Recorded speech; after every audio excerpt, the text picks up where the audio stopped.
This episode is brought to you by Heyday. Feeling stressed? Take a moment for yourself with Heyday. Stroll through rows of golden wheat, tend to cute barnyard animals, and discover the joys of a digital farm retreat. You don't have to hop in a car or catch a plane. Escape to the farm at the tap of a finger. With Heyday, you're not just tending to a farm, you're tending to yourself. Heyday. Search Heyday, that's Hay space DAY, in your favorite app store. Heyday is a free-to-play mobile game and offers optional in-app purchases and random rewards. Are you looking to learn more about neurodiversity or supercharge your organization's inclusivity? Then don't miss the neurodiversity shows coming to Cardiff on May 22nd, Liverpool on June 16th, and the Midlands on July 23rd. It is a full day packed with expert seminars, hands-on workshops, and top exhibitors with the latest products, services, and advice. Mark your calendars, you don't want to miss this. Go to nationalneurodiversityshows.com to get your tickets, or see below in the show notes. And if you come in June to Liverpool, you'll get to hang out with me. Today's episode is packed with insight, heart, and some serious myth busting. We are talking about dyslexia, not just what it looks like in the classroom, but how it affects everyday life, relationships, identity, and self-worth. I'm joined with the amazing Kelli, who is an author and the director of the Institute of Dyslexia in California. She brings a wealth of knowledge and experience to this conversation. Whether you're raising a child with dyslexia, navigating it yourself, or simply wanting to know more because, let's be honest, I didn't know much before this conversation, then this episode is for you. So grab your drink and let's jump into today's conversation. Kelli, you are here to talk about dyslexia, and I would love to know kind of what effects beyond the kind of common misconceptions is there in dyslexia? So I would say that, beyond the reading troubles and the spelling troubles and the comprehension troubles are the social emotional toll that it takes. So I came from the adult literacy world. I worked at San Diego, which is the adult literacy program in the San Diego Public Library, where I got my start in all of this. And so I got to hear firsthand from the adults tell me how having low literacy skills and struggling with literacy has affected them beyond, like we just said, like the literacy part. So it affects their ability to, it creates a lot of shame. And then it also affects their ability to do the things that they want to do. So they might resist going to college. They might pass on taking a supervisory role because they're worried they're going to have to spell and write more. They spend a lot of time hiding it from their colleagues and their peers and their spouses and their children. And that I'm making a huge generalization too. That's some adults and some people with dyslexia. Some people want to share it with the world and they'll tell everybody, and that's fine. But that is an effect that can happen, is the shame and the reluctance to tell anybody, and just how that creates this whole other world for them, really.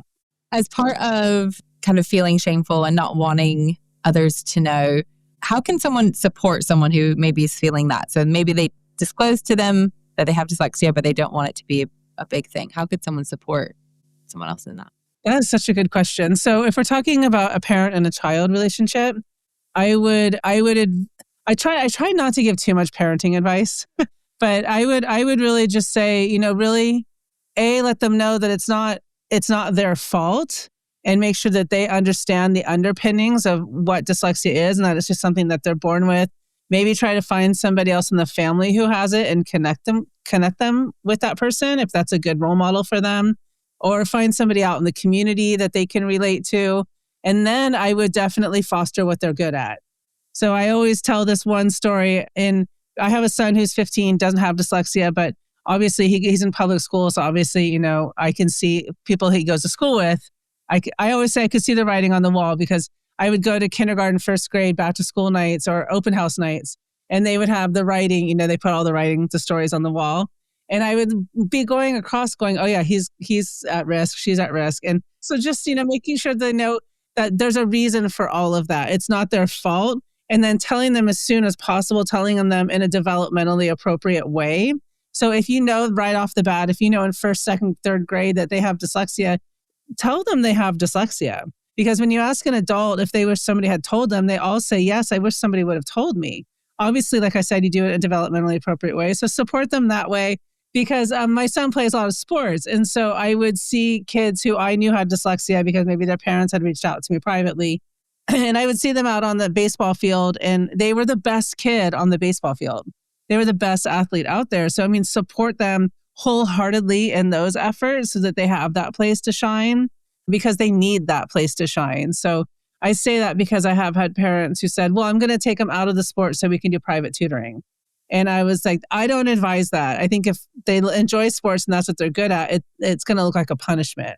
You know, you have dyslexia, and now I'm going to punish you by not letting you do what you're really good at. So I think that's a really good way to support it. If you're talking about adult to adult, maybe spouse to spouse or friend or colleague to colleague, just making sure they know it's a safe place, never making fun of their spelling, offering them editing services, maybe saying, hey, you know, if you want me to look at your email before you set it out, I won't tell anybody, I'm your safe place.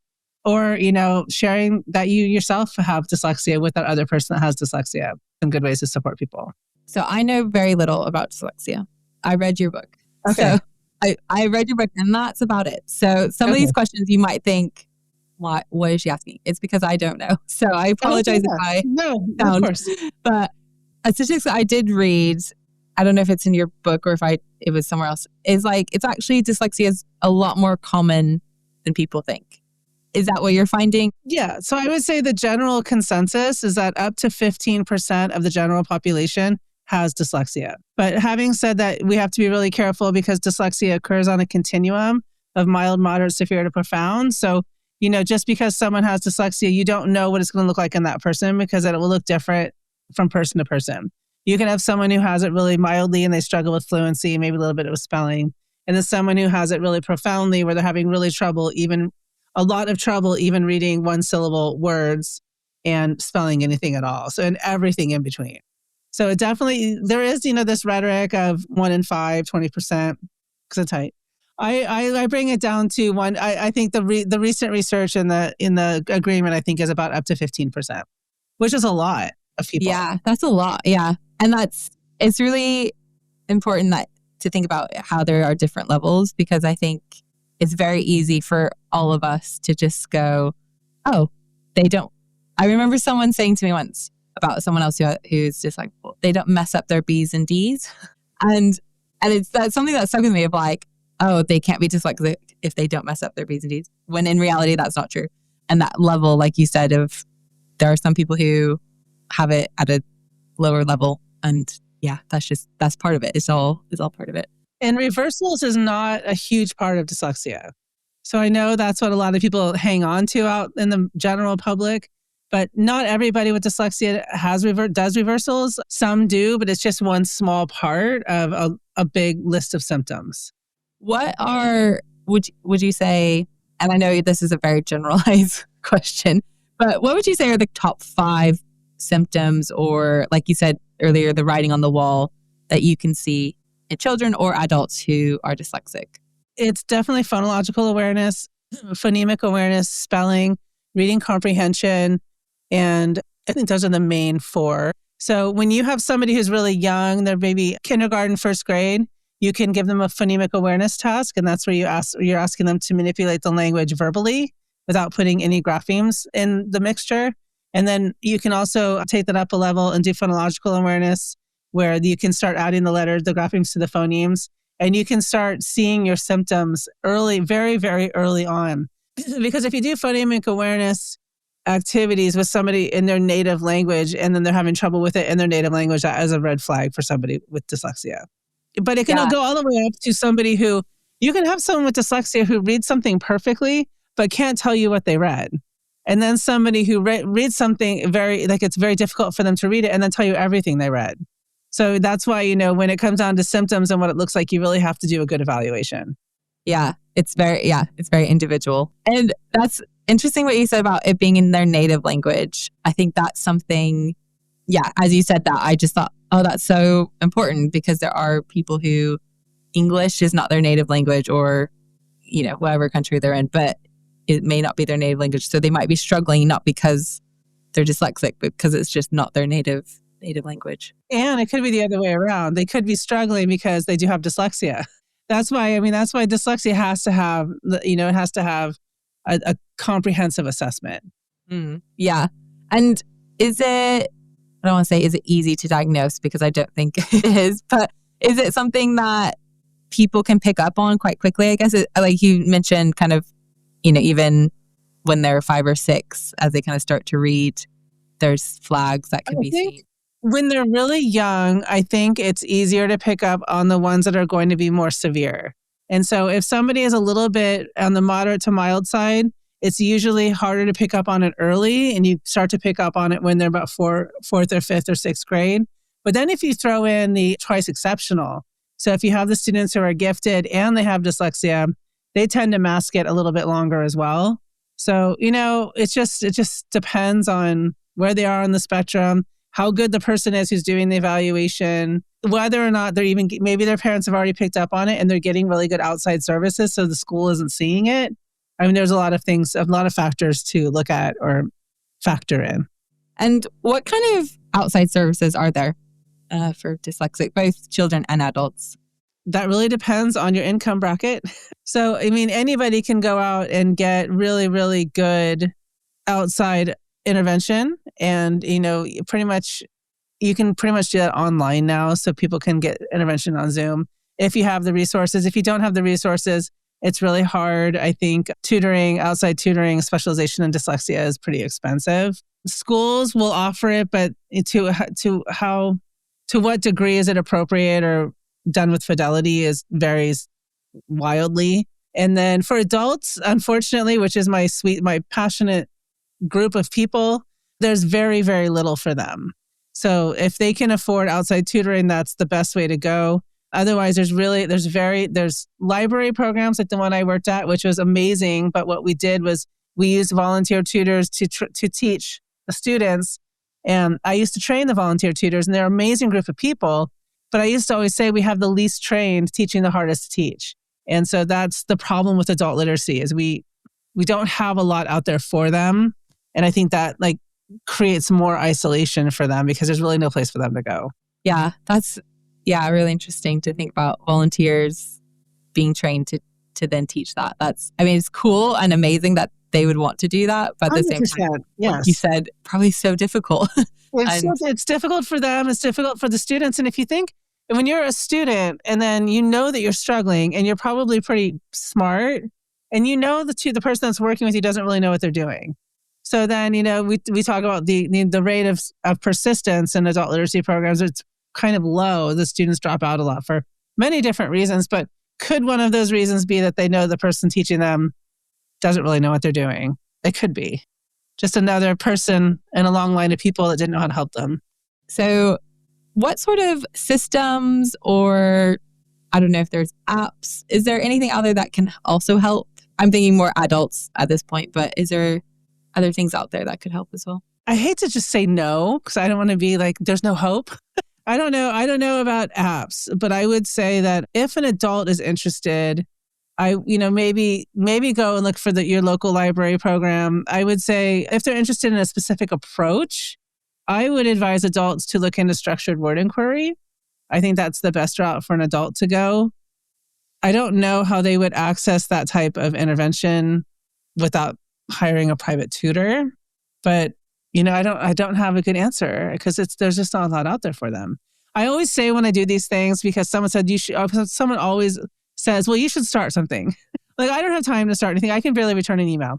So I can't, but I would really, and I don't think I'm the appropriate person either. I think it should be an adult with dyslexia who starts it. And so, I always take this opportunity for anything that's going to go out there to say, hey, if you're an adult with dyslexia, this needs to happen. There needs to be a place where adults can go and they can maybe have group instruction with somebody, or they can meet via Zoom monthly or something. There needs to be something. So I've been reading books about kind of all the different neurotypes and kind of neurodivergence. 1, to help. So my son has autism and ADHD. 2, for the podcast. And then 3, just to grow my own knowledge. And so I came across your book. I typed in dyslexia book. First, it came out with a bunch of workbooks, which I was like, oh no. Yeah. And then yours came up. So I got it from my local library and I read it. And it was really, I didn't know what to expect. I'll be honest. I was like, but as I read it, it it felt like I was having a conversation with you. It was just very easy to read and just brought a lot of insight of a topic I know very little about. And it's caused me to do more research on it as well. But from kind of everything you've written in your book, what would be 2 sentences that you would summarize your book? I would summarize my book in 2 sentences as that we have to be very careful about the way we talk about dyslexia to kids. And that if we are adults and we are saying, you're so lucky you have dyslexia, that's like a slap in the face to a kid who's sitting there struggling. But you still need to talk to them about it and tell them what's going on and why what's going on is going on. They can't just be sitting in a classroom day after day, not understanding why they're struggling. And so I think, I know that's far more than 2 sentences, but I think they feel very isolated and they feel very powerless. And they know very early on that they're not like their peers. So the worst thing we can do is nothing. That's the worst thing we can do. And so do something, talk to them, even if it's just a teacher, because a lot of students don't have an advocate. They don't have a parent who can be involved for whatever reason. There's no judgment there. But if there can be somebody there who says, look, I know you're struggling with something. Talk to me about it. Tell me what it's feeling like. Is there just somebody, just one person in that classroom that can talk to them? It could make all the difference in the world. So, and use the word dyslexia. Don't shy away from that word. Just make sure that they don't just sit there by themselves all day long wondering what's wrong with them. Hilton brings you new ways to stay, with experiences that let you capture the glory days. Introducing the Graduate Hotels. Each inspired by local college towns, these stays are always original and never boring.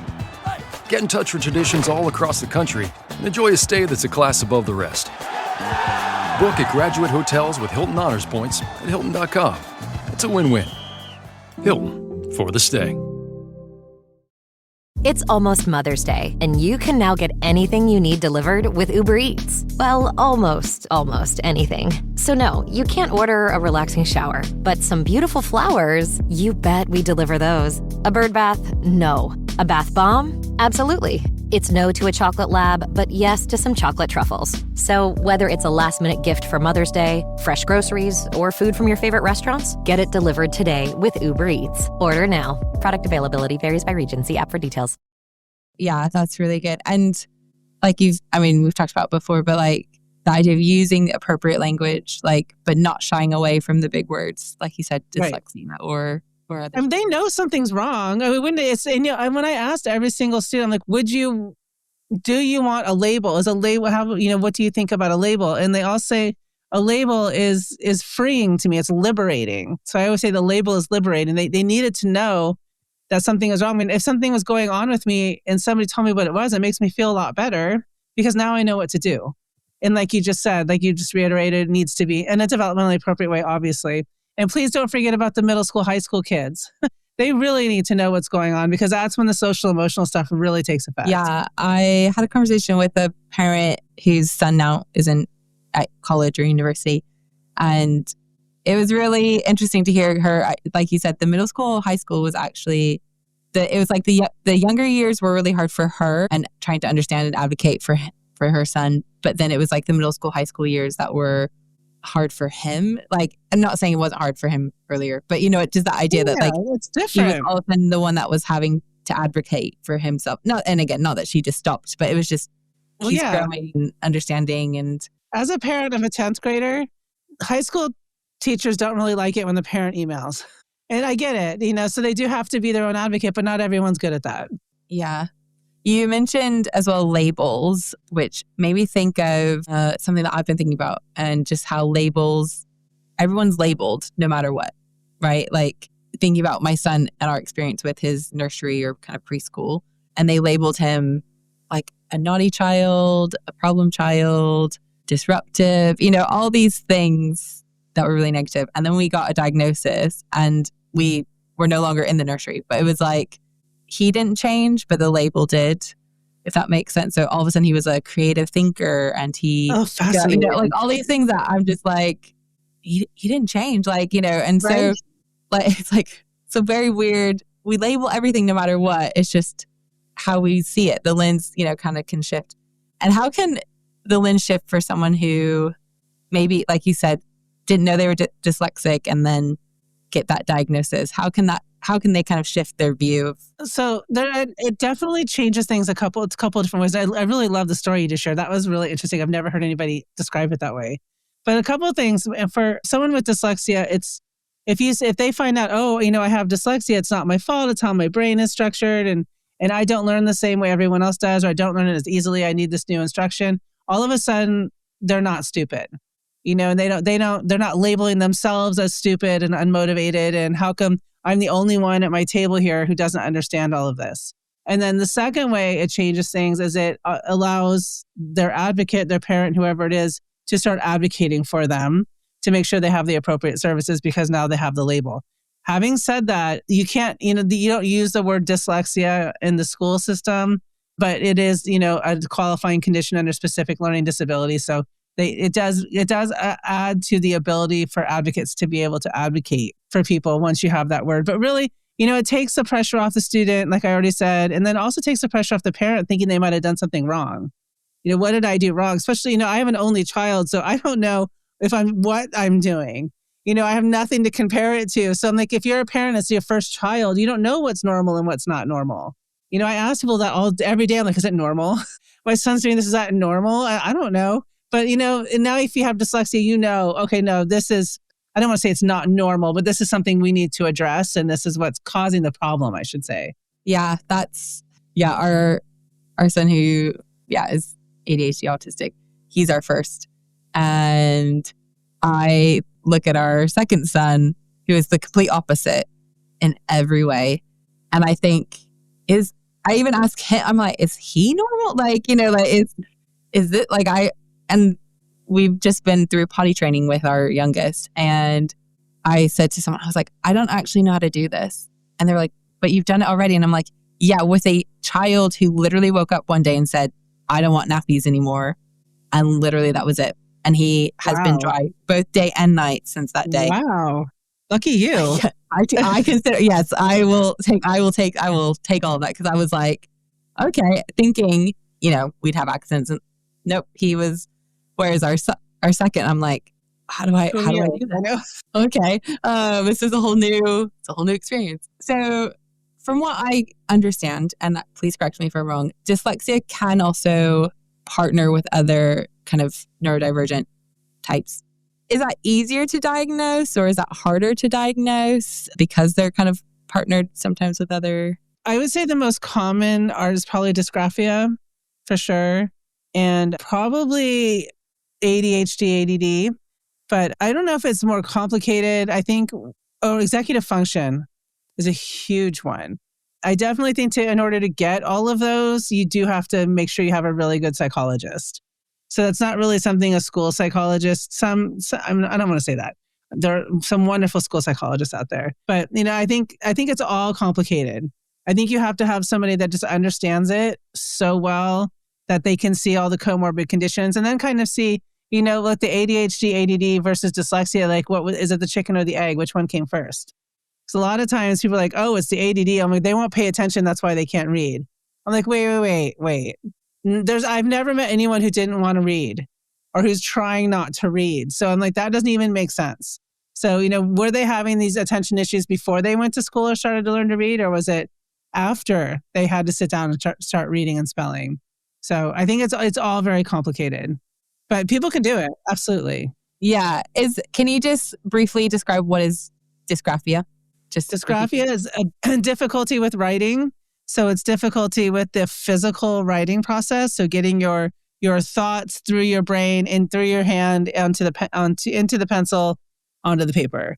So, when you look at somebody's handwriting, it's almost illegible. That's probably dysgraphia. I like to end our conversation, which could go on, but over time, is what do you want the world to know about neurodiverse people? Oh, I would say that everybody is doing the best they can. Everybody is trying their hardest. There's nobody out there that, like I just said, is trying when it comes to neurodiversity for people, in the dyslexia world. Nobody is trying to be that kid who can't read and spell. Nobody wants that. So just acknowledge that they are trying as hard as they can. They're doing their best. And, we just need a little compassion, empathy, and a lot of expertise. Yeah, that's very true. I think I haven't met anyone who isn't doing their best in the neurodivergent. Like they want to. It's just their brain is processing it differently. You don't just assume someone's weird or just because they're different. I mean, I just think it's just, I don't know, it's frustrating. It's frustrating. Yeah. Yeah. Well, thank you so much, Kelly, for joining us. And like I said, your book was really helpful for me to think about this as I've not really thought about it. So thank you again for writing it and for being willing to talk with me about not just your book, but about dyslexia. Thank you for having me. I enjoyed it.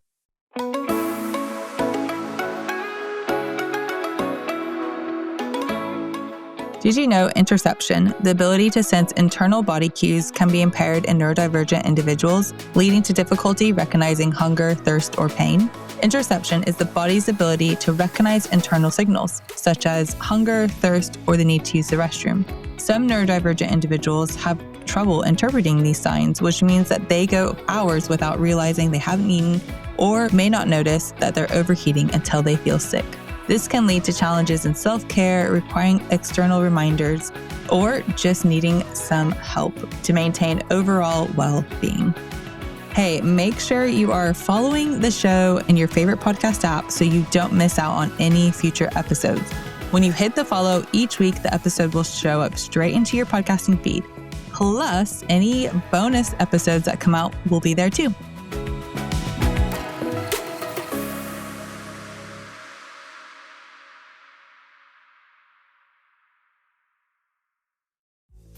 Hi, dear one. I'm Dr. Edie Wadsworth, your new favorite Christian life coach, and I want to invite you to the House of Joy podcast. If you're a woman over 40 or the daughter of one who wants to build a positive mindset, healthier habits, and thriving relationships, this is the show for you.